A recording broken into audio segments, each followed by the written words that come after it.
ज़्यादा पुण्य किसका। वर्धमान नगर में रूपसेन नाम का राजा राज करता था। एक दिन उसके यहाँ वीरवर नाम का एक राजपूत नौकरी के लिए आया। राजा ने उससे पूछा कि उसे खर्च के लिए क्या चाहिए, तो उसने जवाब दिया 1000 तोले सोना।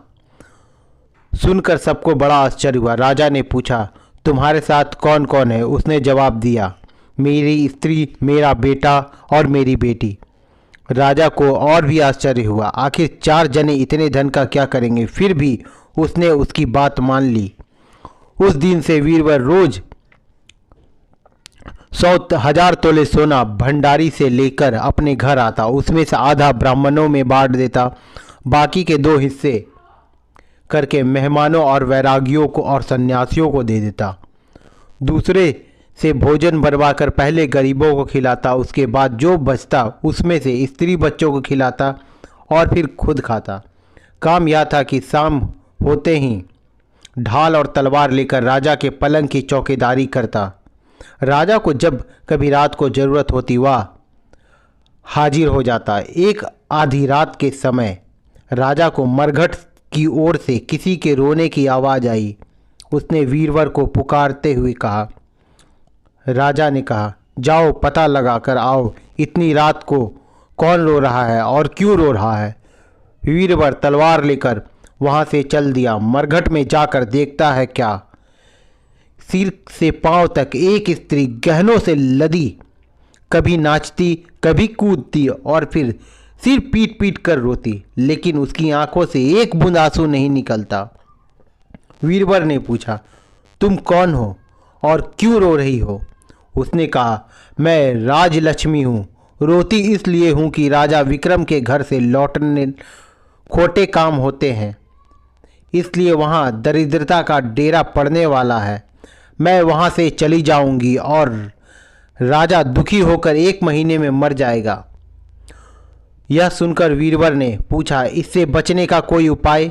स्त्री बोली हाँ है, यहाँ से पूरब में 1 योजन पर एक देवी का मंदिर है। अगर तुम उस देवी पर अपने बेटे का सिर चढ़ा दो तो विपदा टल सकती है, फिर राजा 100 बरस तक राज करेगा। वीरवर घर आया और अपनी स्त्री को जाकर सब हाल कहा। स्त्री ने बेटे को जगाया, बेटी भी जाग पड़ी। जब बालक ने बात सुनी तो वह खुश होकर बोला आप मेरा सिर काटकर जरूर चढ़ा दे। एक तो आपकी आज्ञा, दूसरे स्वामी का काम, तीसरे यह देव देवता पर चढ़ेगा, इससे बढ़कर और बात क्या होगी। आप जल्दी करें। वीरवर ने अपनी स्त्री से कहा अब तुम बताओ।